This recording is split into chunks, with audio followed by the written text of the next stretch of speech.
વડોદરા શહેરના નાગરિકોની સેવા કરવામાં ક્યારેય પાછા નહીં હટીએ. આ શબ્દો છે વિનાયક સિટી બસના સંચાલકના. આજે વહેલી સવારથી અચાનક વિનાયક સિટી બસ સેવા બંધ થતા મુસાફરો અટવાઈ ગયા હતા. પાલિકા અને વિનાયક સિટી બસના સંચાલકો વચ્ચે એક્સટેન્શન કરાર કે જે 30 જૂનના રોજ સમાપ્ત થયો હતો. ત્યારબાદ 160 બસના પૈંડા થંભી ગયા અને આજે વહેલી સવારે મુસાફરોને રિક્ષામાં બમણું ભાડું ચૂકવીને મુસાફરી કરવાની ફરજ પડી. આ સમગ્ર મામલાની જાણ મહાનગરપાલિકાને થતા તેઓએ સંચાલકોને ટેલિફોનિક જાણ કરી બસ સેવા પુનઃ શરૂ કરવાની સૂચના આપી છે અને વધુ 3 મહિનાના એક્સટેન્શન પ્લાનની ટેલિફોનિક જાણ કરી છે. વિનાયક સિટી બસના મેનેજરે જણાવ્યું હતું કે વર્ષ 2008થી આ બસ સેવા વડોદરાના માર્ગો પર સતત દોડી રહી છે અને આટલા વર્ષોમાં આવી સ્થિતિ ક્યારેય સર્જાઈ નથી. કોઈ વહીવટી કારણોસર વિલંબ થયો હોવાનું જણાવી તેમણે કહ્યું કે પાલિકા દ્વારા 3 મહિનાના એક્સટેન્શન અંગે ટેલિફોનિક જાણ કરવામાં આવી છે અને ટૂંક સમયમાં બસ સેવા ફરી શરૂ કરવામાં આવશે.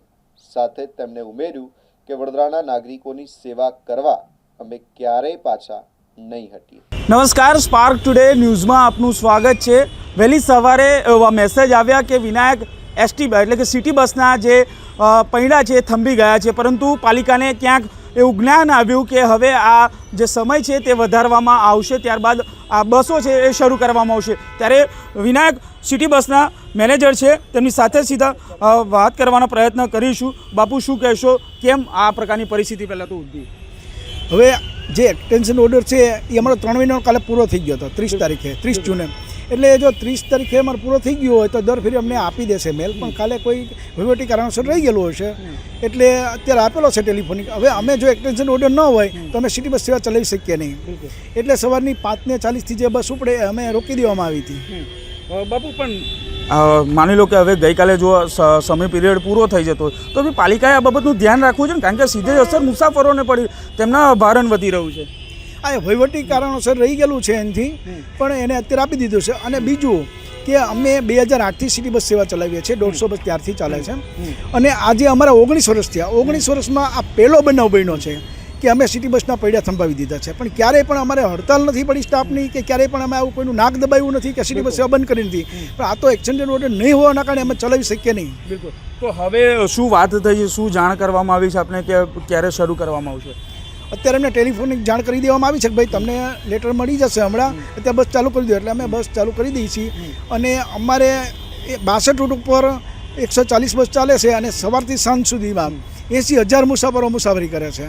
અને આજે જે સવારમાં મુસાફરના બધાને ફોન આવતા 6 વાગ્યાના અમારા ફોન ચાલુ થઈ ગયા હતા, પણ અમે પણ મજબૂર હતા. એટલે દરેક મુસાફર, દરેક પેસેન્જર જે પણ હેરાનગતિ થઈ હોય એની દિલગીરી વ્યક્ત કરીએ છીએ કે ભાઈ દિલગીરી વ્યક્ત છીએ, અમે નહોતા ચલાવી શક્યા, તમે હેરાન થયા એ બદલ ફરીને અમે દિલગીરી વ્યક્ત કરીએ છીએ. હવે સિટી બસ સેવા ચાલુ થઈ જાય છે. બિલકુલ. આપ જુઓ કે હવે સિટી બસના મેનેજર છે જે સ્પષ્ટપણે કહી રહ્યા છે કે વહીવટી કારણોસર આ તકલીફ મુસાફરોને પડી રહી છે, પરંતુ ટૂંક જ સમયમાં બસના જે પૈડા છે લગભગ 140 જેટલી બસો છે, બસો હવે ફરી એક વખત શહેરના રાજમાર્ગ પર દોડવાની છે. પરંતુ આ પ્રકારની ગંભીર બેદરકારી, તેના કારણે સીધી અસર મુસાફરોને પડી રહી છે. વહેલી સવારે 5:40 આ ઉપરથી પહેલી બસ, પરંતુ આ જે વર્ક ઓર્ડર છે એટલે કે એક્સટેન્શન છે તે ન મળવાને કારણે આ પ્રકારની પરિસ્થિતિ ઉદ્ભવી છે.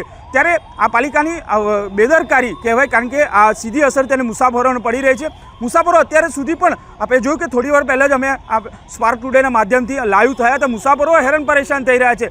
સીધી લગભગ 5 રૂપિયાનો પૈસા જે ભાડું જે જવાનું ડેસ્ટિનેશન છે, જે જગ્યા પર જવું હોય છે, તે 5 રૂપિયાના ભાડામાં માત્ર તેઓને અત્યારે 50 રૂપિયા એટલે કે 10 ગણો સીધો તેમને નુકસાન થવાનો વારો આવ્યો હતો. ત્યારે પાલિકાએ હમણાં થોડી વારમાં પત્રકાર પરિષદ પણ યોજવાનું છે, પરંતુ જે પ્રકારે વર્ક ઓર્ડર ન મળવાને કારણે આ જે સિટી બસના પૈડા છે થંભી ગયા હતા, પરંતુ હવે ટૂંક સમયમાં જ આ સિટી બસના પૈડા ફરી એક વખત શહેરના રાજમાર્ગ પર દોડતા જોવા મળશે. તકલીફ તો ખાસી પડે છે, બધાને પૈસા ડબલ આપવા પડે છે રિક્ષાવાળાઓને, અને લોકોને બધી હેરાનગતિ થાય છે જવામાં. રિક્ષા બદલવા પડે છે આગળથી આગળ. તમારે ડબલ ચૂકવવાનું ભાડા એટલે એવું કંઈ નથી, પણ બસ સ્ટુડન્ટ લોકો જાય છે એ લોકો માટે બધાને તકલીફ પડે છે, એવું બધું થાય છે. પાલિકાની ભૂલ છે તો તમારે હવે આપણને એટલું કહેવાય ભૂલ તો એ લોકોની છે ને, કારણ કે અહીંયા વર્ક ઓર્ડર નથી મળ્યો એટલે જ આ લોકોએ બંધ કર્યા એ છે. તો હવે આગળની શું એ લોકો પ્રોસેસ છે એની ખબર નથી હજુ આપણને. તકલીફ તો મુસાફર બહારથી આવું છું, સુરતથી આવું છું પણ એટલે મુસાફર તરીકે તો તમારે તો તકલીફ પડે જ છે. માટે આ લોકો આવ્યા છે. આવી પરિસ્થિતિ ભાજપના સરકારની અંદર બસો મળતી રિક્ષાવાળા ચારે બાજુ લૂંટે છે. આ તમને દેખાતું નથી કોઈને કે આ કેવી પરિસ્થિતિ છે પબ્લિકની અત્યારે? પબ્લિક પાલિકાએ જે ભૂલ કરી છે કે ભાઈ એ લોકોનું ઇન્ટેન્શન મેટર છે. આમાં જે વહીવટ ભૂલ કરે એમાં કામદારનું શું? બિલકુલ બિલકુલ. હવે તમારા રિક્ષાનું ડબલ ભાડું તમારે જ ચૂકવવાનું. શિક્ષાનું ડબલ ભાડું ચૂકવતા પહોંચાતું નથી ટાઈમસર.